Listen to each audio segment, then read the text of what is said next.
क्या होती है पूछो मेरे दिल से। तन्हा तन्हा लौटा हूँ मैं तो भरी महफिल से। मर न जाओ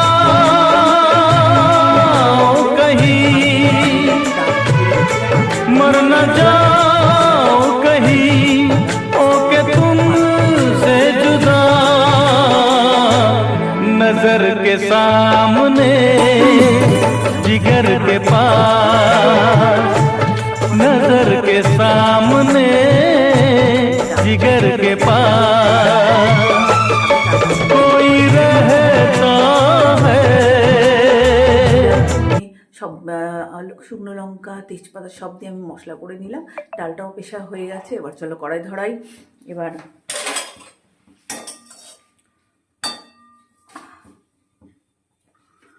আমি শাকটাকে সাঁতলে নিচ্ছি, মানে জাস্ট একটু সাঁতলে জলটা সমেতই রেখে দিতে হবে। জলটা দিয়ে আবার ভাজা হবে তো। হাফ কাপ তেলে আজকে সব রান্না করব, দেখবে কি সুন্দর। বড়াও ভাজবো প্লাস রান্না করব। বড়াগুলো ছেড়ে দিলাম, উল্টে পাল্টে ভেজে নেব। এদিকে সেদ্ধ করা পালং শাকটা পেস্ট করে নিয়েছি। এই যে সব বড়াগুলো তুলে দিলাম। এবার কড়াইতে আবার একটু তেল দিয়ে দিয়েছি। তেল দিয়ে এবার ফোড়ন দেবো। দেখো কী কী, মৌরি, জিরে, তেজপাতা, শুকনো লঙ্কা ফোড়ন দিয়ে দিলাম একসাথে। আমি আলাদা আলাদা করে আর দেওয়ার চেষ্টা করি না। একটু লাল হয়ে গেলে তারপর টমেটো আর ক্যাপসিকাম, কয়েকটি করে ক্যাপসিকাম জাস্ট ফ্লেভারের জন্য দিয়েছি আমি।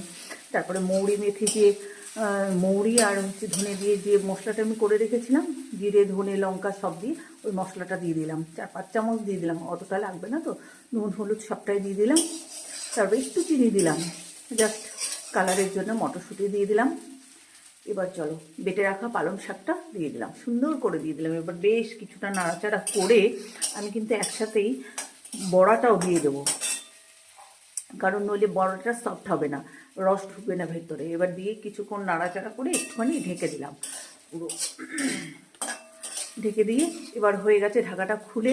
আর এটাতে বেশি সময় লাগে না, ভাজা মশলা দিয়ে দেখুন নামিয়ে দিলাম। খুব অল্প সময়ে অল্প উপকরণে খুব সুস্বাদু একটা অসাধারণ একটা রান্না।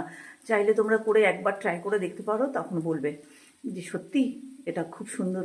এই যে হয়ে গেছে, এটা কেমন হয়েছে জানাবে। আর খেতে তো অসাধারণ হয়। Like comment